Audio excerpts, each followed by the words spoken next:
Good afternoon बच्चों, मैं आपका स्वागत करता हूं अपने पढ़ाई लिखाई यूट्यूब चैनल पे। और हमारा जो टॉपिक चल रहा था profit and loss. Profit and loss में बट्टा छूट डिस्काउंट एक छोटा सा पार्ट है, तो उसके हमने जो कि बहुत ज़्यादा इंपॉर्टेंट हो जाता है, तो उसके हमने कई सारे वीडियोस बनाए थे। तो ये आज का हमारा जो लास्ट वीडियो है ये हमारा पार्ट 3 है। और अगर प्रॉफिट लॉस की बात करें तो टोटल पार्ट 5 है। इसके हम थोड़े से और पार्ट बनाने वाले हैं, क्योंकि ताकि आपको विधिवत हर एक टाइप के क्वेश्चन में अच्छी अप्रोच मिल जाए। तो इसलिए थोड़े से क्वेश्चन बताएं, इसी के साथ साथ में हम प्रॉफिट लॉस के भी क्वेश्चन चालू कर देंगे। तो फिलहाल चलते हैं अपने अगले क्वेश्चन में। क्या है अगला क्वेश्चन, जरा पढ़ते हैं। देखो अगला क्वेश्चन, आज का पहला क्वेश्चन कह रहा है कि किसी पुस्तक के अंकित मूल्य पर 18% की छूट। देखो जो डिस्काउंट वाले क्वेश्चन होते हैं उनमें दम कुछ नहीं होती है, जो उनकी लैंग्वेज होती है उस लैंग्वेज में बड़ी दम होती है। अगर आपको लैंग्वेज समझ में आ गई तो क्वेश्चन आप इजीली सॉल्व कर सकते हो, लेकिन अगर आप लैंग्वेज में घूम गए, लैंग्वेज के लहजे को नहीं समझ पाए, तो फिर आप इसके क्वेश्चन को करने में बहुत ज़्यादा दिक्कत आपको हो जाएगी, शायद आप ना भी कर पाएं। तो इसलिए सबसे जरूरी बात है कि इसकी लैंग्वेज पढ़ना, समझना और इसको फील करना। जैसे एक पुस्तक के अंकित मूल्य पर 18% की छूट से 90 रुपए की लागत का एक ड्राइंग बॉक्स खरीद लेता है। मतलब अगर मैं कहूं कि मेरे पास 10 रुपए थे, 10 रुपए में किसी दुकानदार ने मुझे 2 रुपए की छूट दी और इसी छूट से मैंने 2 रुपए लागत वाली, तो इसी रुपए से 2 रुपए लागत वाली मैंने एक पेंसिल खरीद ली। बात यहां से समझ में आ गई कि जो छूट मिली थी ना, उसी छूट से मैं एक पेंसिल खरीद सकता हूं जितनी उसने छूट दी। तो छूट बराबर पेंसिल का मूल्य। ऐसे ही कह रहा है कि एक पुस्तक के अंकित मूल्य 18% की अगर छूट देता है ना, तो वो 90 रुपए की, कितनी की, 90 रुपए का एक ड्राइंग बॉक्स खरीद लेता है। तो कह रहा है कि पुस्तक के लिए उसने कितने रुपए दुकानदार को दिए। तो जब 18% जो छूट है ना, जो डिस्काउंट है ना, वो 90 रुपए की क्या है, बराबर है। तो अगर यहां पे आप भाषा को नहीं समझ पाए तो फिर आप क्वेश्चन नहीं कर पाएंगे। सबसे पहली बात, भाषा समझी, अब क्वेश्चन करते हैं। तो 18% तो 1% बराबर 90/18। और आप जानते हैं कि जो अंकित मूल्य होता है, जो एमआरपी होता है, वो पूरा 100% होता है। तो 100% बराबर तो हो जाएगा 90/18 गुणते 100। अगर बात करें 18×5 90 तो कितना हो जाएगा, 500 रुपए। अब 500 रुपए क्या आ गया, एमआरपी आ गया, यही आपका क्या है, आंसर है। और अगर आप चेक करना चाहते हैं तो 500 का 18% निकालिएगा, 90 ही आएगा। बात समझ में आ गई, बात समझ में आ गई। चलिए अगला क्वेश्चन करते हैं। तो सबसे पहली बात है कि आप भाषा में इसके बहुत दम होती है, सबसे पहले आप भाषा बहुत अच्छी तरीके समझिए, ठीक है। अगला क्वेश्चन आगे देखना। आगे कह रहा है कि कोई, एक मिनट, बड़े अच्छे क्वेश्चन हैं और इनकी जो लैंग्वेज है उसमें बहुत ज़्यादा ताकतदार, मतलब बहुत दम है। आज का दूसरा क्वेश्चन है। आज का दूसरा क्वेश्चन कह रहा है कोई व्यापारी सामान बेचते समय अंकित मूल्य पर 30% की छूट देता है। तो बेटा अगर वो 30% की छूट देता है तो वो लेगा कितना, तो सर वो 100 पर, चूंकि जो एमआरपी होता है वो तो 100% या 100 होता है। अगर इसमें 30 की छूट देगा तो वो कितना लेगा, 70 ही तो लेगा। जो 70 लेता है और 23% की हानि हो जाती है। और उसको कितनी हानि हो जाती है, तो जब उसने 70 लिया ना, तो 100 में उसको 23% की हानि हो गई, तो उसको टोटल रुपए कितने मिले, 70 ही तो मिले। बताओ, जब उसने 70% लिया, 30% उसने छोड़ दिया, 70% लिया, तब उसको कितने रुपए मिले, 70 रुपए मिले, क्योंकि उसको 23 की हानि हो गई है। बात समझ में आ गई। तो कह रहा है कि यदि वह अंकित मूल्य पर बेचे, भैया अंकित मूल्य कितना होता है, अंकित मूल्य तो 100% होता है। तो अगर इस पे बेचे तो बताओ कितना लाभ होगा। मैंने क्या कहा था, जो पूछा जाए 100% पूछा जाए ऊपर, जो बताया जाए नीचे, और गुणते वैल्यू क्या है, 70 ही तो है। 70, 0 से 0 कट गया, 11, 110 रुपए। बात समझ में आ गई। अंकित मूल्य क्या हो जाएगा, 110 रुपए हो जाएगा। देखो बड़ी सीधी सी बात, इतना आराम से दिमाग लगे, बड़ा सीधा है। कह रहा है कि 30% उसको उसने छूट दी, मतलब उसने लिए कितने, उसने लिए 70, कितने लिए? 70 रुपए, मतलब 70% लिया। 100% टोटल होता है, 100% लेना चाहिए, लेकिन 30 छोड़ा, 70 लिया। और कह रहे 23% की हानि हो जाती है, लॉस हो जाता है, मतलब 70 मिलता है। मतलब जब 70% उसने लिए तो उसको 70 रुपए मिले। अब कह रहा है अंकित मूल्य पर बेचे, मतलब अगर 100% पे बेचे, क्योंकि अंकित मूल्य 100% होता है, तो कह रहा है बताओ, तो जो पूछा जाए ऊपर, जो बताया जाए नीचे, गुणते वैल्यू बराबर आंसर। बात समझ में आ गई? ऐसे करते हैं, बड़ा सरल सा सवाल है। अब देखो अगला क्वेश्चन।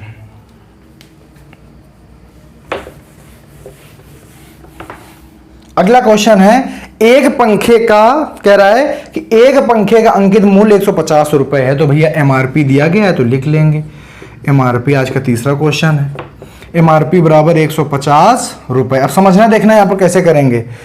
उस पर 20% छूट देने पर विक्रय मूल्य बताओ। एसपी पूछ रहा है और डिस्काउंट कितना है? 20% है।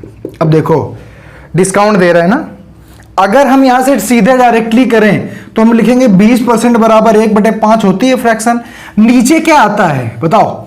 अब तक आप ये जान गए होंगे कि जहां छूट होती है तो छूट में जो नीचे वाली वैल्यू होती है वो क्या होती है? एमआरपी होती है कि नहीं होती है? और जो ऊपर वाली होती है क्या होती है? डिस्काउंट होती है। तो अगर 5 रुपए एमआरपी था, 1 रुपए अगर डिस्काउंट उसने दे दिया तो बचा कितना? 4 रुपए ही तो बचे। तो यही 4 तो क्या है? एसपी है। अब देखो तुम्हें दिया गया एमआरपी, इसके हिसाब से एमआरपी है 5 और तुम्हारे सवाल के हिसाब से 150, तो इसमें निकालो संबंध कितने निकले? 150। तो 1 यूनिट बराबर भाग दे दो तो 30 आएगा। 1 यूनिट बराबर 30। तो कह रहा है कि 1 यूनिट बराबर अगर 30 है तो कह रहा है कि एमआरपी था 5, एक डिस्काउंट दे दिया गया, तो बेचा कितने में? 4 में। तो 4 गुणते 30 बराबर 120 रुपए। बात समझ में आ गई? तो एसपी कितना आ गया? सेलिंग प्राइस कितना आ गया? विक्रय मूल्य कितना आ गया? 120 रुपए। ये डिस्काउंट को करने का सबसे बेस्ट मेथड है, इससे सरल मेथड कोई नहीं हो सकता। बात समझ में आ गई? बस आपको थोड़ा सा दिमाग लगा के इसको क्या करना पड़ेगा? समझना पड़ेगा, ठीक है? अब देखो अगला, इसको अगर आप समझते हो तो फिर आपको पूरा प्रोसेस करने की जरूरत ही नहीं पड़ेगी और आप आराम से इसलिए अपने क्वेश्चन का आंसर कर ले जाओगे। देखो अब अगला क्वेश्चन करते हैं। जिसको स्क्रीनशॉट करना हुआ करे, लगाना हुआ करे, वीडियो पॉज कर दो और लगा लो। समझ गए? स्क्रीनशॉट करना, अपना स्क्रीनशॉट कर लो, क्योंकि अगर मैं बहुत देर अगर रुकूंगा तो फिर सवाल बहुत सारे नहीं हो पाएंगे, वीडियो बेकार हो जाएगा। एक कह रहा है, अगला कह रहा है, आज का चौथा क्वेश्चन कह रहा है कि एक रेडियो का अंकित मूल्य 480 रुपए है। तो पता है एमआरपी कितनी है? 480 रुपए। और लिख के क्या करते हैं? क्योंकि बेस्ट अप्रोच होता है। दुकानदार 10% छूट देता है और 8 रुपए लाभ कमाता है। तो बताओ 10% छूट दे के 8 रुपए लाभ कमा रहा है, तो 10% छूट दी, मतलब लिया किसने? उसने। तो 90% लिया, तब उसको 108 रुपए मिले। बात तो यही है भाई। जब लाभ होता है तो 100 में जोड़ देते हैं और जब हानि होती है तो 100 में घटा देते हैं। ये चीज पता चल गया? अब देखना, तो कह रहा है कि अगर वो कोई छूट ना देता, मतलब अगर 100% में ही बेचता, 100% में ही बेचता तो प्रतिशत लाभ बताओ। अब देखो कैसे करोगे। सबसे पहले क्या निकालोगे? सबसे पहले अंकित मूल्य निकालो भाई। 100% क्या है? यही तो है 480 रुपए। तो एमआरपी 480 रुपए। अगर वो 100% पे बेचेगा, मतलब कोई छूट नहीं देगा, तो कितने में बेचेगा? 480 रुपए में तो बेचेगा। बात बताओ, बात समझ में आई कि नहीं आई? तो सबसे पहले इसका निकालते हैं। देखो सबसे पहले इसको निकालो, 100% निकालो तो हो जाएगा। मैंने क्या कहा था? जो पूछा जाए ऊपर, जो बताया जाए नीचे, गुणते वैल्यू। 12 आ गया, 120 आ गया। कितना आ गया? 120 आ गया। तो 120% क्या आया है? मतलब अगर वो फुल में पूरे रेट में जो उसको 120% बेचता। मैंने कहा था कि जब भी कभी आप लाभ या हानि निकालोगे तो जो वैल्यू आएगी उसमें क्या करोगे? तो उसमें आप 100 को क्या करोगे? घटाओगे। तो 120 माइनस 100 बराबर 20%। तो 20% का क्या होगा? उसको लाभ होगा। ये जो वैल्यू आई थी इसका कोई लेना देना था ही नहीं। बात समझ गए? 90% लिया तो 108 रुपए मिले। और देखो 100%, क्योंकि 100% उसने पे किया है, तो ये क्या है? ये एसपी बनता है, ना कि ये प्रॉफिट और लॉस बनता है। तो यहां पे हम क्या निकालते हैं? कहते नहीं, यहां पे क्या लिखा कि 8% का लाभ हुआ तो 100 से क्या हो गया? 108। ऐसे जब 20% का लाभ हुआ तो यहां पे वैल्यू क्या आई? 100 से 120 आई। तो बस 100 घटा के उसमें हमने निकाल के लिख लिया कि 100% लाभ हो गया। अगर ये 100 से कम आती तो हमारा आंसर आ जाता माइनस में। तब हम क्या कहते? तब हम कहते कि 20% की जो भी आता उतनी हानि हो जाती, क्योंकि माइनस में आंसर है। बात समझ में आ गई? चलो अगला। अगला देखो, अगला कह रहा है 5वां नंबर क्वेश्चन कह रहा है, आज का 5वां नंबर क्वेश्चन कह रहा है, कहता है कि एक दुकान में सेल लगी है, ठीक है। कह रहा है एक जूता बेचने वाला दुकानदार ने 20% की छूट पर एक जूता बताया, मतलब जूता लगे तो मैंने पूछा जूता कितने का, उसने बताया कि आपको 20% छूट पे मिल जाएगा, तथा छूट मूल्य 800 रुपए बताया। उसने कहा कि 20% की छूट मिल जाएगी और उसने छूट मूल्य 800 रुपए बताया, मतलब 20% की जब छूट देगा तो कितने रुपए कम देने पड़ेंगे, 800 रुपए कम देने पड़ेंगे। तो ये देखो, बस इसकी क्या है, इसकी लैंग्वेज थोड़ी सी अटपटी होती है, बस इसको आपको समझना होता है। तो 20% बराबर 800, तो कह रहा है कि तो उसकी कीमत ज्ञात कीजिए, कुछ नहीं करना है, 20% की छूट बताया तो 800 रुपए, छूट पर 800 रुपए बताया। देखो लिखा है छूट पर 800 रुपए बताया, मतलब जब उसने 8% की छूट 20% की छूट दे दी तब उसने कहा कि आपको 800 रुपए देने पड़ेंगे, मतलब 20% छूट दी तो वो लेगा कितने, 80 रुपए, 80% लेगा, 80% का कितना रुपए लेगा, 800। देखो 20% की छूट जब उसने दे दी तब उसने बताया कि आपको मुझे 800 रुपए देने पड़ेंगे, मतलब 80% ही तो लेगा जब 20% छूट दे दी। तो 80% कितना, 80% कितना हुआ, 800 रुपए हुआ। तो कह रहा है कि लागत बताओ, तो 100% निकाल लो। कैसे निकालोगे, जो पूछा जाए ऊपर, जो बताया जाए नीचे, गुणते वैल्यू कितनी, 800 रुपए, 1 0 से 1 0, 8 से कट गया बराबर 1000 रुपए। अब 1000 रुपए का आप 20% निकालो, 200 रुपए आएगा, 200 रुपए अगर इसमें कम करो तो 800 रुपए आ जाएंगे। तो 200 रुपए उसका क्या आ गया, लागत मूल्य आ गया, लागत कीमत आ गई उसकी 1000 रुपए। समझ गए बात समझ में आ गई। यहां से डिस्काउंट हम करते हैं क्लोज। अब हमारा जो आगे चलेगा वो प्रॉफिट लॉस आगे बढ़ता है, ठीक। अब देखो बहुत सारे क्वेश्चन हैं, सबको करवाना है, ठीक है। आज का 6वां क्वेश्चन कह रहा है, सवाल कह रहा है कि एक दुकानदार 20 रुपए में 21 पेन खरीदता है और 21 रुपए में 20 पेन बेचता है, तो बताओ प्रतिशत लाभ हुआ या हानि। कह रहा है कि 20 रुपए में कितने खरीदे, 21 पेन खरीदे, ठीक, और 21 रुपए में 20 पेन क्या किए, बेच दिए। ये तो सीधे से समझ में आ रहा लाभ होगा, लेकिन कैसे करोगे। अब देखो करना क्या है, करना ये होता है कि आप वस्तुओं की संख्या बराबर कर लो। वस्तुओं की संख्या जब बराबर कर लोगे तभी आपको पता चलेगा कि लाभ हुआ है या हानि। तो वस्तुओं की संख्या बराबर करो तो इसमें 20 का गुणा कर दो और इसमें 21 गुणा कर दो। याद रखना पूरे में गुणा होता है, समझ रहे हो, क्योंकि वस्तुएं अगर बढ़ाओगे तो उसका मूल्य भी तो बढ़ेगा। तो करो, चलो, तो इसमें गुणा किया तो ये आ गया 400 और ये आ गया 441। तो कह रहा है कि पहले वो 400 रुपए में उतनी ही चीजें दे रहा था, भाई गुणा में दोनों बराबर हो गए नहीं हो गए। तो कह रहा है पहले 400 रुपए में दे रहा था, अब दे रहा है 441 रुपए में। तो कितने का लाभ हुआ, 41 रुपए का, किसमें, 400 में, गुणते 100, 4 से काट दो, कितना आ गया, 10 सही 1/4% का क्या हो जाएगा, प्रॉफिट हो जाएगा, लाभ हो जाएगा। बात समझ में आ गई। अब देखो दूसरा तरीके कैसे इसको कर सकते हो, समझना मेरी बात, ठीक। अब अगर मान लो ये बात समझ में आ गई, कैसे करना है, वस्तुओं की संख्या बराबर करनी है और जब बराबर करनी तो आपको रेट अपने आप से कम ज्यादा दिखने लगेगा और जितना कम ज्यादा है उतना आप आराम से रख के कर लीजिए। अब देखो करे, और दूसरे तरीके से, ये तो हो गया बेसिक। देखो दूसरा तरीका इसका कैसे करोगे। कह रहा है 20 रुपए में 21 पेन, कह रहा है ऐसा, ये है रुपए, फिर कह रहा है 21 रुपए में 20 पेन, ऐसे कह रहा है। करोगे क्या, देखो ऐसे करो, ये वाला मार्क करो, यहां पे बना लो सर्कल और इसका ऐसे मल्टीप्लाई कर दो, इसका ऐसे मल्टीप्लाई कर दो। 441 यहां पे आएगा और यहां पे आ जाएगा 400, समझ गए, 400 आ जाएगा। बताओ कितना बढ़ गया, 41 कितने में, 400 में, गुणते 100, कट के आ गया 10 सही 1/4% का प्रॉफिट। समझ गए। एक तो ये अप्रोच है। यहां पे क्या करो, यहां पे आप गोला बनाओ, मतलब सर्कल बनाओ और इसका मल्टीप्लाई करना है तिरछा और रखना यहां पे है, या यहां पे नहीं रखना है तो आप यहीं पे रखो, यहां पे तो आप कहीं भी रख लो, यहां पे रख लो, गुणा करो ऐसे तिरछा और रखोगे, यहां मैंने गलत कर दिया, ठीक है। इसका गुणा करो यहां पे रखोगे और फिर जब इसका गुणा करोगे तो यहां पे रखोगे, तब आपको पता चले कितना बढ़ गया कितना घट गया, ठीक है। ऐसे आप, ये भी एक ट्रिक है, इससे भी आप आराम से अपने आंसर तक पहुंच सकते हो। अब देखना, अगला देखना, जब ज्यादा चीजें देंगी तब कैसे करेंगे। अगला देखो, 7वां नंबर देखो, कह रहा है कि अगर एक दुकानदार ने 40 रुपए में 3 की दर से कुछ पेन खरीदे, पता नहीं है, तो 40 रुपए में 3 की दर से कुछ पेन खरीदे। फिर कह रहा है 60 रुपए में 5 की दर से उतने ही पेन खरीदे, 60 रुपए में 5 की दर से उतने ही पेन खरीदे।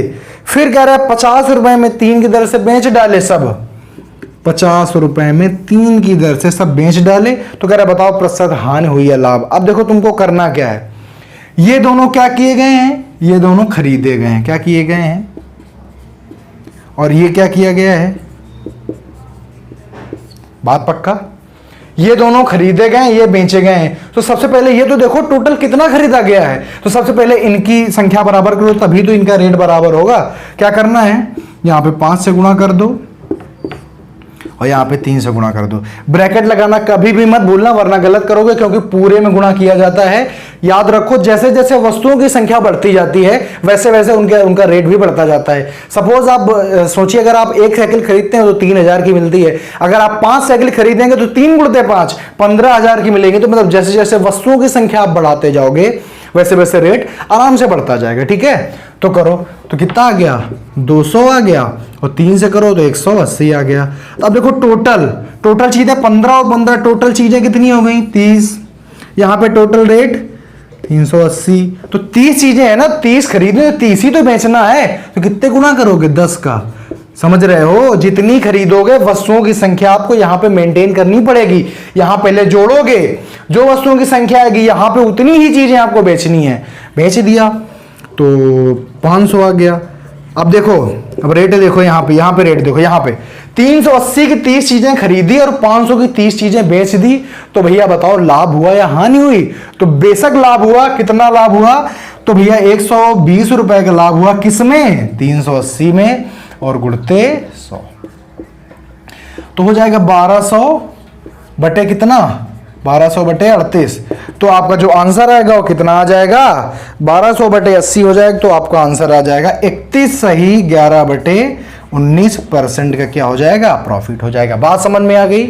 तो जो मेन इस सवाल की जो मेन चीज है वो क्या है कि आपको दो बार खरीदा गया होगा और बेचा सिर्फ एक बार गया होगा। ठीक है, क्योंकि बेचते कैसे हैं, बेच सबको मिला के एक साथ बेच देते हैं, थोड़ा थोड़ा करके नहीं बेचते हैं। और थोड़ा थोड़ा करके बेचेंगे तो वो भी अगर क्वेश्चन आगे आएंगे तो हम वो भी बताएंगे। ठीक है, तो आप क्या करोगे, टोटल पहले इनकी दोनों की संख्या बराबर करो, फिर इनको दोनों को जोड़ दो, जितनी संख्या है फिर यहां से उसको कंपैरिजन करो, ऐसे आप उसको बेच दोगे और खरीद लोगे, आपका आंसर आ जाएगा। ठीक है, चलो अगला क्वेश्चन।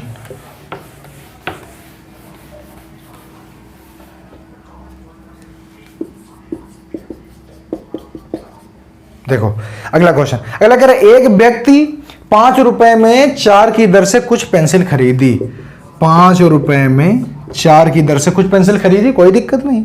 फिर कह रहा है 3 रुपए में 6 की दर से उतनी ही पेंसिल खरीदी, 3 रुपए में 6 की दर से सेम पेंसिल। हमेशा याद रखना, जैसे 4 रुपए में, जैसे कह रहा है 5 रुपए में 4 की दर से जितनी खरीदेगा, दूसरे भी क्वेश्चन, दूसरी भी भाषा वही बोलेगी कि उतनी ही चीजें खरीदी, क्योंकि अगर अलग अलग चीजें खरीदेगा तो सवाल नहीं बनता है। ठीक है, ये चीज आप विशेष याद रखिए। फिर कह रहा है 8 रुपए में 12 की दर से सब बेच डाली, 8 रुपए में 12 की दर से सब क्या की, बेच दियो। पर लाभ क्या करना, सबसे पहले यहाँ पर मूल्य बराबर करो, वस्तुएं बराबर करो। मूल्य कभी भी बराबर नहीं किए जाते, सिर्फ और सिर्फ वस्तुएं बराबर की जाती हैं। बराबर करो, यहाँ 6 का गुणा, यहाँ 4 का गुणा, मूल्य देखो आके, भाई ये तो बराबर हो गए 30, और यहाँ पे 4 3 12, तो टोटल क्या हुआ, टोटल हुआ 42 रुपए में 48 चीजें खरीदी, 48 पेंसिलें। बात समझ में आ गया। अब 42 रुपए में 48 पेंसिलें क्या की, खरीद ली। अब इसको मेंटेन करो, वस्तुएं बराबर करो, 4 का गुणा करेंगे, किससे, 4 से गुणा किया तो क्या आया यहाँ पे 32, और 32 रुपए में क्या किया, 32 में 48 बेच डाली। तो बताओ लाभ हुआ या हानि हुई, तो बेशक क्या हुआ, हानि हुई। कितने रुपए की, 10 रुपए की, किसमें, 42 में, गुणते 100, तो 1000 बटे 42, यही तो हो जाएगा 1000 बटे 42। तो आपका आंसर कितना आ जाएगा बताइए, तो आपका आंसर आ जाएगा 23 सही 17 बटे 21 आपका आंसर आ जाएगा। आपका क्या हो जाएगा, लॉस हो जाएगा। वो बात रही इसको करने के लिए, आप खुद कर सकते हो और नहीं कर सकते हो तो 2 से पहले काट लो, 521 आ जाएगा, फिर 21 से डिवाइड कर दो। 21 पहली बार 2 बार जाएगा, तो फिर उसके बाद 3 बार जाएगा और तब बच के आ जाएगा। इतना आप कर लोगे। आई होप, मुझे ऐसा लगता है कि आपको इतना आता है, इतना ज़्यादा बताने की ज़रूरत नहीं है। और अगर नहीं आता तो फिर गुणा भाग भी हम सिखाएंगे, ऐसा नहीं है। देखो समझ आ गया ये वाला। चलो आगे चलते हैं, इसको हटाते हैं।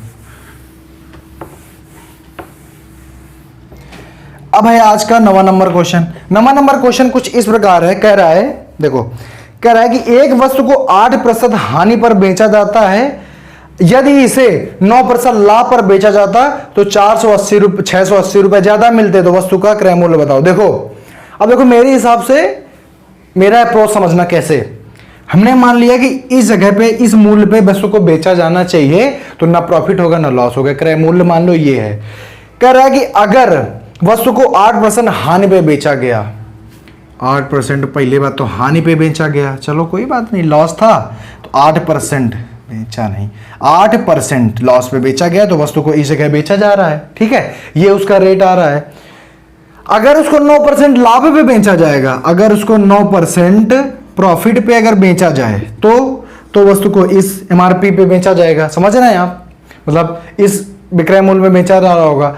तो कह रहा है कि अगर ऐसा किया जाए तो 680 रुपए ज्यादा मिलेंगे। तो एक बात बताओ कि अभी आप हानि में बेच रहे थे, तो सबसे पहले तो आप अपनी हानि कवर करोगे, जितनी आपको हानि हो रही थी वो पहले कवर करोगे, फिर ही तो लाभ में जाओगे। तो मतलब यहां से यहां का अंतर कितना हुआ, 9-8 17%। आप अगर आपको कोई दे दे, अगर आप उस पूरे रेट से अगर आप 17% ले लोगे, तभी तो आप 680 रुपए ज्यादा कमा पाओगे। तो यही बता रहा था। तो कह रहा है कि 17% इज इक्वल टू मेरे हिसाब से 680 रुपए। सवाल को ध्यान से पढ़ना, इसका दूसरा तरीका भी बता रहा हूं, लेकिन ये सबसे बेस्ट तरीका है कि वस्तु को इस विक्रय मूल्य पे अगर बेचा खरीदा गया था, ठीक है, ये है आपका सीपी। तो अगर कह रहा है कि अगर 8% हानि पे बेचा जाता, तो हमने कहा कि इस वाले एसपी पे बेचा जाता। समझ रहे हो, आप कॉमन सेंस भी लगा सकते हो, मैं आपको बता रहा हूं क्योंकि मैं ऐसा कर रहा हूं, ठीक है। और अगर कह रहा है कि अगर उसको 9% प्रॉफिट पे बेचा जाता तो इतने रुपए ज्यादा मिलते। तो एक बात बताओ कि सबसे पहले लॉस कवर करोगे कि हमें लॉस ना हो, जो हानि हुई थी उसको कवर करोगे, तभी तो लाभ में जाओगे। समझ गए। तो कह रहा है कि तो 680 रुपए ज्यादा मिलते, 1% बराबर 17 चौको 40 आ जाएगा। और अगर बात करें 100 की, क्योंकि क्या कह रहा है कि क्रय मूल्य बताओ, क्रय मूल्य 100 होता है, तो क्या हो जाएगा 40 गुणते 100, 4000 रुपए क्या आ जाएगा, क्रय मूल्य आ जाएगा। ये चीज आपको समझ में आ गई। अगर ये चीज समझ में आ गई तो बहुत अच्छी बात है, आपको ज्यादा कुछ करना नहीं पड़ेगा। नहीं तो देखो दूसरी ट्रिक, देखो दूसरा तरीका देखो। कह रहा कि अगर वस्तु को 8% हानि पर बेचा जा रहा था, मतलब कितने रुपए लिए जा रहे थे, 92% लिए जा रहे थे ना भाई। 100% टोटल क्रय मूल्य होता है, टोटल 100% क्रय मूल्य होता है, उसमें 8% क्या हो रहा था, हानि हो रही थी, तो मतलब 92 में बेचा जा रहा था। समझ गए, 8% हानि तो 92 में बेचा जा रहा था। अगर इसको 9% लाभ पे बेचा जाता, तो बताओ इसका 9% लाभ कितना होगा, 109। तो कह रहा है कि दोनों में कितने रुपए ज्यादा मिलते, 480 रुपए, 680 रुपए ज्यादा मिले होते। तो यही तो है। अब दोनों का करो, कितना आ रहा है डिफरेंस, 17 ही तो आ रहा है। वही तो मैं अभी बता रहा था। समझ गए आप। अगर वैसे करोगे कॉमन सेंस से कर लो, कैसे, दोनों को जोड़ के और बस जो सामने संख्या रखी हो उससे सीधे कर लो, और अदरवाइज आप ऐसे कर लो जाके। वही है 17 की 480, तो 1 यूनिट बराबर 40, तो 100 यूनिट बराबर 4000 रुपए। समझ गए कि नहीं समझ गए। ऐसे दोनों तरीके से आप कर सकते हो। समझ गए आप। और नहीं तो आप सीधे करो। देखो कह रहा है कि 8% की हानि, कॉमन सेंस लगाओ कि अगर पहले हानि हो रही थी, अब 9% लाभ हो रहा है, तो हमें 680 ज्यादा मिले। मतलब पहले मैं हानि कवर करूंगा तभी तो मुझे लाभ होगा, मतलब दोनों ऐड हो जाएंगे। सीधे करो, 17% बराबर 680। समझ गए। कुछ आपको सोचना विचारना है ही नहीं। अगर आप कर सकते हो तो, नहीं तो आप ये वाली अप्रोच लगा लो या वो वाली अप्रोच लगा लो, जैसा आपका मन हो। दोनों आपको मैंने बता दिया है। ठीक, चलो अगला है आज का 10वां नंबर क्वेश्चन। 10वां नंबर क्वेश्चन कह रहा है किसी वस्तु को 11.2% हानि पर बेचा जाता है। वही देखो सेम है, हानि पर बेचा जाता है, यदि इसे 18, तो कितना 11 से 2/3% लॉस पे बेचा रहा था, अगर इसको 18 से 1/3% प्रॉफिट पे बेचा जाए तो 2100 रुपए अधिक मिलेंगे। तो लागत मूल्य बताओ। मेरे हिसाब से आप अब तक समझ गए, दोनों को क्या कर दो, प्लस कर दो, तो आ जाएगा 30%। और 30% बराबर 2100, तो 1% बराबर 700, तो 100% बराबर 70। समझ रहे हो, 1% बराबर 70, 100% बराबर 7000 रुपए। बात समझ में आ गई कि नहीं आ गई? यहां से बात समझ में आ गई। अगर आप करना चाहे तो करो जाके, 100 में पहले इतना घटा दोगे तो आ जाएगा आपका, आ जाएगा 89 से 1/3% मिला। इतना जोड़ दो तो आ जाएगा आपका 118 से 1/3% मिला। दोनों का डिफरेंस निकालोगे तो आपका 30% आएगा। तब आप 2100 सामने रखोगे, समझ रहे हो, 2100 सामने रखोगे तब आपका फिर से आंसर आ जाएगा। वैसे करना हो तो यहां पे क्रय मूल्य है, इतना कम मिल रहा था, इतना ज्यादा मिल रहा था, दोनों का डिफरेंस निकालोगे। तो यहां पे इतना सब करने से अच्छा है कि यहां पे लॉस और प्रॉफिट को आपस में ऐड करो, परसेंटेज बनेगा और उससे आप आराम से फाइंड कर लो। समझ गए? सवाल देखने में लंबा है लेकिन अगर आप कॉमन सेंस या दिमाग लगाओगे तो बिल्कुल बेकार है। ठीक है, चलो अगला और आज की वीडियो का लास्ट क्वेश्चन देखो, बढ़िया क्वेश्चन है, 11 नंबर क्वेश्चन। ध्यान से समझना, ध्यान से। रवि ने एक वस्तु 20,000 रुपए में खरीदी। कितने में खरीदी? 20,000 रुपए में। समझते जाना। फिर कह रहा है कि 10% लाभ पर श्याम को बेच दी। तो श्याम से 10% लाभ मिला, मतलब वस्तु श्याम को 10% लाभ श्याम से लिया, मतलब श्याम को कितने घाटे मिली, मतलब अरे सॉरी छोड़ो, किसी वस्तु को 20,000 रुपए में खरीदा गया, 10% लाभ किसने ले लिया? हमने ले लिया। तो वस्तु में अब कितना बचा? 90 ही तो बचा, 90% ही तो बचा। भाई अगर 20,000 में खरीदा था, मैंने किसी से 10% लाभ ले लिया तो उसको कितना मिला? 100% में मैं लाया था, मैंने 10% लाभ ले लिया, उसको मिला 90%। समझ गए? उड़ते। फिर कह रहा है कि श्याम ने 10% मोहन को हानि पर बेच दी। सॉरी, यहां पे गलत हो गया, 10% लाभ लेगा तो 110% नहीं आएगा। समझ रहे हो? क्योंकि जब लाभ होता है तो 100 में क्या करते हैं? जोड़ते हैं। ठीक है, सॉरी, 100 में जोड़ते हैं। अब आगे क्या है? श्याम ने 10% हानि, मतलब हानि बेची, मतलब उसने 90% ही उसको मिले। समझ गए? फिर कह रहा है कि मोहन ने 30% लाभ ले लिया। अब मोहन ने क्या किया? उसका 130 रुपए ले लिया, मतलब 130% ले लिया। परसेंटेज हटाओ, नीचे क्या करो? 100। समझ गए? 4 0 4 0 खत्म, 2 0 यहां से खत्म हो जाएंगे। तो जो टोटल आपका आंसर आएगा आप गुणा कर लीजिएगा, आंसर आएगा आपका। अगर नहीं करना तो कर लीजिए यहां से। 13 117 10 गुणते 2।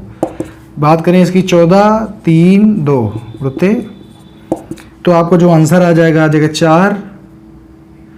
आपका टोटल आंसर आएगा 25,640 रुपए। समझ गए? अगर इसका जो मेन जो मूल्य था, जो उसने पैसे किसने दिए? सुमित ने एट लास्ट कितने रुपए दिए?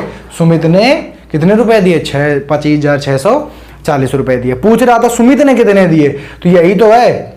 पहले 20,000 की थी, 10% उसने लाभ लिया, मतलब 110 रुपए लिया। समझ गया? 110% ले लिया। उसने 90% हानि बेची, मतलब उसने 90% ले लिया। लास्ट में सुमित ने 130%, मतलब 30% इसने लाभ लिया तभी तो इसको दिया। तो इसने कितने पे किए? 130% पे किए। तो बस सबका निकाल लिया। तो सुमित ने कितने, लास्ट वाले ने कितने पे किए? तो लास्ट वाले ने किए 25,640 रुपए लास्ट वाले ने पे किए। बात समझ में आ गई? इस टाइप का जब भी सवाल आएगा, ए ने बी को, बी ने सी को, सी ने डी को, तो आप बस कम ज्यादा करते करते उसी में ऐसे ऐसे ऐसे रखते चलो, जो आराम से आंसर आ जाएगा। समझ गए? अगर यहीं से पूछा कितना उसको लाभ हुआ, कितना इसको लाभ हुआ, तो बस यहीं से इसको घटा के आपको लाभ निकाल देना था। ठीक, आगे इसके और सवाल कराएंगे, तब तक के लिए पढ़ते रहिए। अभी पार्ट और आगे आएंगे। ठीक है, डिस्काउंट प्रॉफिट लॉस पूरा खत्म कर देंगे। डिस्काउंट खत्म कर दिया, प्रॉफिट लॉस पूरा परफेक्टली एक एक टाइप उसमें कराया जाएगा और बड़ा अच्छे तरीके से पढ़ाया जाएगा। तब तक के लिए पढ़िए, और सबसे बड़ी बात, चैनल पे जाइए, सब्सक्राइब करिए, अपने दोस्तों के साथ शेयर करिए, ताकि आपके साथ साथ में आपके और जो इष्ट मित्र हैं उनका भी लाभ हो जाए।